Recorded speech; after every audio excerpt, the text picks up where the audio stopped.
If I'd known what Grandma was about to reveal at that barbecue, I would have never walked into that yard unprepared. I don't think anyone really understands what it does to you when your own mother decides she's tired of you. I was 32 the day she finally said the quiet thing out loud. And of course, I wasn't even doing anything dramatic. I just stopped by her house after work to drop off some cornbread Grandma had sent through me. My twist out was halfway frizzed after a long day. My tote bag was overstuffed, and my boss had spent the afternoon pretending not to hear me speak in meetings. I was already wrung out, but I still showed up at Mama's door, the dutiful daughter I'd always been. She opened the door with that tight smile she gives me, like she's bracing for a storm, and the first thing she said wasn't hello, or thanks, or how you been, baby? It was, why you always look so stressed? You make everything heavier than it needs to be. I tried to laugh it off, but my voice came out thin. Long day, Mama. That's all. She barely looked at me while she wiped down the kitchen counters. The smell of pine sol wrapped around us. You know, she said, your sister never brings this kind of energy in my house. She knows how to keep things light. You've always been so difficult to love. She said it like she was describing the weather. I just stood there, holding that warm container of cornbread, like it was supposed to anchor me. I kept blinking because my eyes were stinging, but I refused to let anything fall. I'd learned that lesson young. Crying in front of Mama only made her more irritated, like emotions were disrespectful. Okay, I whispered.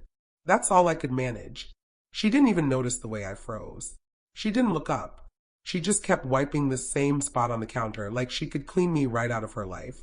I left without saying goodbye. All night, her words clung to me like humidity. Difficult to love. It echoed every insecurity I'd carried since I was a girl. Too emotional, too sensitive, too opinionated, too much. And with the family barbecue coming up that weekend, the one Aunt Sylvia threw every summer, the one where everybody pretended we all got along, I already knew Mama would tell the story her way. She always did. By the time Saturday rolled around, I'd rehearsed 100 ways to be neutral, calm, invisible. I put on my softest sundress, slicked my twist out with shea butter, and held my shoulders back like Grandma taught me. Don't shrink yourself for people who prefer you small, she always said. But I shrank anyway. Habit is a heavy thing. The backyard was already loud when I arrived, kids running around, uncles arguing over the grill, R&B classics bumping from someone's old speaker. Smoke, charcoal, sweet heat. My people, even when they made me feel like an outsider. Mama sat under the umbrella with my sister, Kayla, who, of course, looked like she was posing for a family magazine cover. Perfect curls, perfect nails, perfect smile. Kayla was the easy one, the golden one, the one everybody praised without even trying. I love her, I really do. But being compared to her my whole life felt like standing next to a spotlight while holding a candle. Hey y'all, I said as I walked up. Kayla hugged me immediately. Mama didn't stand. She just looked me over like she was checking for damage. You look tired, she said. Before I could respond, Grandma called out my name from across the yard, waving for me like she'd been waiting all morning. I went straight to her, grateful. Grandma smelled like cocoa butter and peppermint, her hug warm and grounding. My baby, she said into my shoulder. You all right? I nodded even though I wasn't. She saw right through it. She always does. We sat together, and for a good half hour, I pretended things were normal. I ate potato salad, dodged questions from aunties about when I was getting married, and helped Aunt Sylvia carry trays back and forth from the kitchen. But Mama kept watching me, this quiet, irritated stare like my existence was inconveniencing her barbecue. When the sun started dipping, Grandma stood up slowly and tapped her spoon on a glass. All right now, she said in that voice that made everyone hush. I got something to say before I get too tired. People gathered around, expecting a prayer or one of her long, winding speeches about family. She motioned for me to come stand beside her. My stomach dropped. I didn't know what she was doing, but the whole yard was looking at us. Grandma slipped her hand into mine. Some of y'all, she said, eyes sweeping across the family, have been mighty unfair to this child. The air tightened. Mama shifted in her chair. Mama, what is this? Hush! Grandma said, not unkindly but firm enough to freeze the whole table. She turned to me then, her voice soft. Baby, you remember what your mama told you this week? My heart slammed against my ribs. I hadn't told Grandma a thing. I didn't even know she knew.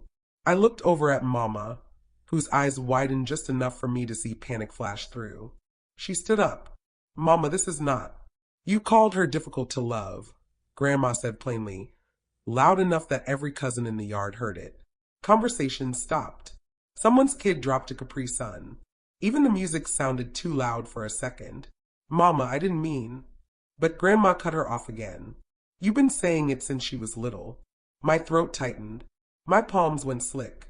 Suddenly I was 7 years old again, standing outside Mama's bedroom door after another argument, hearing those same words. Why are you so hard to love, girl? Why can't you be more like your sister?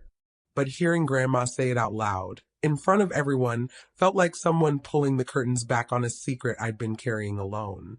Mama crossed her arms. I never said she was hard to love. I said she makes things harder. She always has. She's sensitive, dramatic. There it is, Grandma said. You punish her for feeling. And you've been comparing these girls since the day the second one was born. Kayla sank lower into her seat, eyes glossy. I stared at Mama, waiting for her to deny it, to soften, to reach for me something. But all she said was, she takes everything personally. Everything. I can't say anything to her without her acting wounded. The shame crawled up my neck. Every Annie was watching. Every uncle stopped pretending to check the meat on the grill. I felt naked. But then Grandma squeezed my hand. She lifted her chin and said, she takes everything personally because y'all made personal her whole life. You burdened her with being the strong one, the responsible one, the fixer. You leaned on her until her back bowed and then complained that she was bent. I swallowed hard. She is not difficult to love, Grandma continued. She learned to love herself because some of y'all refused to try. The silence that followed was thick enough to choke on. Mama's face tightened, not with guilt, but with anger. Why are you doing this? She whispered, but everyone heard it. Grandma looked right at her. Because you hurt her and you pretend you didn't. For the first time in my life, Mama looked unsure of herself. She opened her mouth, closed it, then finally said, she's always been too sensitive. You don't know what it's like dealing with her. I felt something inside me crack. Not loudly, not dramatically, but quietly, like a thin piece of glass finally giving up. Grandma let go of my hand and faced her daughter. And you don't know what it's like growing up with a mother who sees sensitivity as a flaw instead of a gift. Mama's eyes flicked to me, and for a moment I thought I saw something soft there. But it vanished too quickly. People shifted uncomfortably. Someone coughed. The breeze moved the smell of grilled ribs across the yard, but none of us breathed. Then Grandma said the words that would change everything. You should tell her the real reason you kept her at arm's length. My whole body went cold. Mama's expression drained of color. No, she said quietly. We are not doing this. Not here. But Grandma nodded once, like she'd already decided. She deserves to know the truth. And just like that, the barbecue wasn't a barbecue anymore. It was a battlefield. And I was standing in the middle, finally about to learn why my own mother had spent my whole life acting like loving me required effort. When Grandma said those words, she deserves to know the truth. It felt like the whole backyard leaned forward. Even the flies stopped buzzing. I could hear the ice shifting inside the cooler behind me. I could hear my own pulse in my ears. Mama shook her head, so hard her earrings tapped against her neck. Mama, please, she whispered, but her voice had this crack in it I'd never heard before. Grandma didn't flinch. She was small and 83 and leaning on her cane, but somehow she stood taller than anybody else in that yard. You kept that child at a distance her whole life because you blamed her for something that was never her fault. My stomach dropped into my shoes. I didn't know what I expected, maybe some secret nickname, some misunderstanding, but the way Grandma said fault made my skin prickle. Mama looked at me then, really looked at me, and I saw something in her eyes I'd never been offered before. Not softness, not love, but fear. Stop, she said to Grandma, voice trembling. Not like this. But Grandma shook her head. If not now, when? When she's 50. When you're gone. When it's too late to undo the damage. Kayla stood up slowly, like she was afraid the wrong movement might break the moment. Mom, what is she talking about? She asked. Mama's hand flew to her mouth, and for a split second, she looked like a little girl, not the woman who raised us with iron standards and a sharp tongue. I stepped closer without meaning to. Mama, my voice sounded too quiet, like it was coming from underwater. Grandma sighed, the kind of sigh that comes from carrying something too heavy for too long. Your mama got pregnant with you during the worst season of her life. She was young, scared, newly married, and convinced your daddy didn't want her. That's not true, Mama snapped, but her voice cracked again. Let me finish, Grandma said. She turned to me. When your mama found out she was pregnant with you, your daddy had gone 3 days without coming home. He wasn't cheating, he was working overtime trying to cover bills, but your mama didn't know that yet. She thought he'd abandoned her, left her to raise a baby alone. And she resented that. She resented the timing. She resented the fear. And she resented you. My breath caught. I didn't even realize I'd put a hand on my stomach until I felt it rise and fall too quickly. Grandma kept going. Your mama convinced herself that if she didn't get too attached to you, then if your daddy left, the hurt wouldn't drown her. She kept herself distant so she wouldn't fall too deep in love with the baby she thought she'd raise alone. Mama sat down hard, like her legs gave out. Her hands were shaking. And when your daddy stayed, Grandma said softly, when he loved that baby more than anything, your mama didn't know how to undo the wall she built. She loved you, but from behind glass. Everything you did scratched at that guilt she never faced. Mama covered her face with both hands. Tears slipped through her fingers. I just stared at her. My body felt foreign, like I'd stepped outside myself. So you resented me for being born? No, Mama choked out.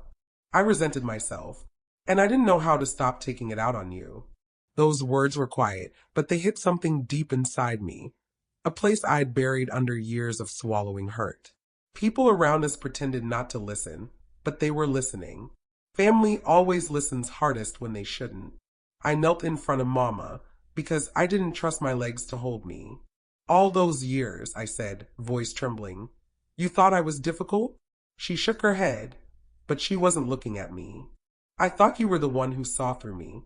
You were always too smart, too intuitive. You felt things too deeply. You noticed everything I tried to hide. And I hated that I couldn't control how you made me feel. My chest tightened. That was the closest she'd ever come to telling me the truth. I wasn't trying to make your life harder, I whispered. I just wanted you to like me. She let out this broken sound, something between a sob and a laugh. I always liked you. I just didn't know how to mother you. The wind moved across the yard. Someone's uncle cleared his throat. A baby started crying near the porch.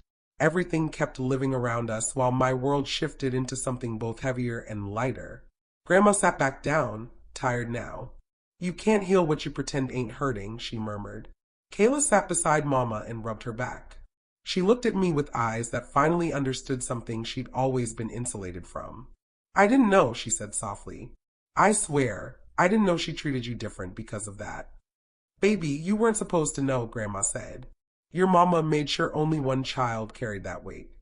And suddenly all the moments made sense. The comparison, the dismissiveness, the cold shoulder I got every time my emotions didn't fit her narrative. Mama was raising 2 daughters, but holding one to standards born from a wound I didn't create. I looked at Mama again, and for once, she didn't look defensive or irritated. She looked emptied out. Why didn't you tell me? I asked her. Because I was ashamed, she whispered.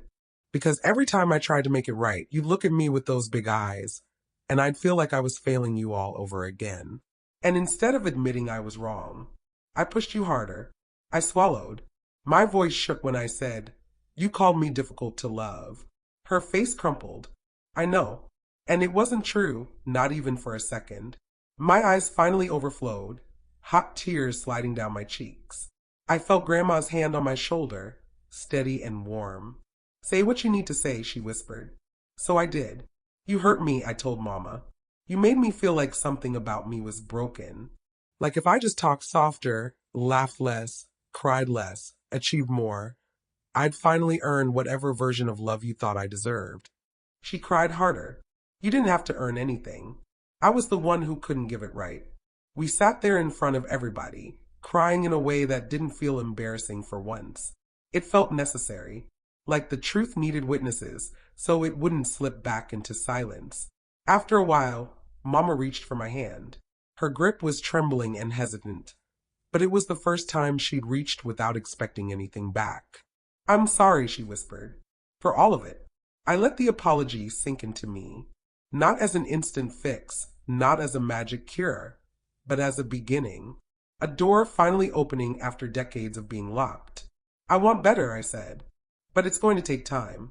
I don't know how to just forget. I don't want you to forget, she said. I want to do the work. If you'll let me. It wasn't a dramatic moment. No audience applause. Just two women, blood-bound and bruised, trying to decide if healing was possible. I stood up slowly. The sky was turning gold, the late summer heat finally easing. People started pretending to resume conversations, but their eyes still flickered toward us. I helped Mama to her feet. She leaned on me for a moment, something she'd never done before, and whispered, "Thank you for not giving up on me." I didn't know what to say, so I didn't say anything at all. Sometimes silence tells the truth more clearly than words. Later that evening, when most of the food was gone and the music had softened, I found Grandma sitting alone on the porch swing. I sat beside her, letting the cool wood press against the back of my thighs. "You knew the whole time," I said gently.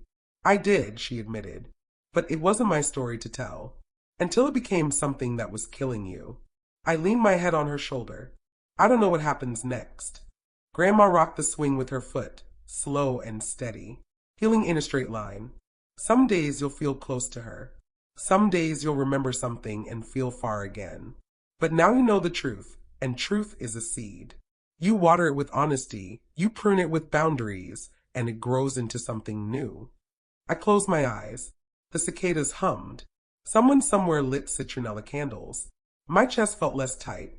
"Do you think she really loved me?" I asked. Grandma sighed. "Baby, she loved you the way wounded people love. Clumsy, scared, and uneven. But love is still love, even when it limps." I didn't respond for a long time. Eventually, Mama came outside with 3 plates wrapped in foil.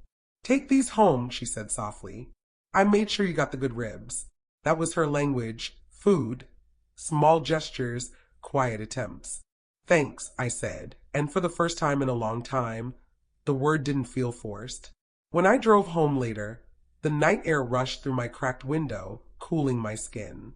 I replayed every moment, every confession, every tear, every truth that had been waiting to surface. I didn't magically feel whole, but I felt seen. And sometimes that's the first step toward being loved the right way. Before bed, I tied my satin scarf, sat on the edge of my mattress, and let myself breathe. Slow, real, unhidden. Mama texted me around midnight, "I want to try. I hope you'll let me." I stared at the message for a long time. Then I replied, one day at a time. As I turned off the lamp, I realized something Grandma had been trying to teach me for years. Being difficult to love was never my story. It was hers. And finally, she was ready to rewrite it, with me, not against me.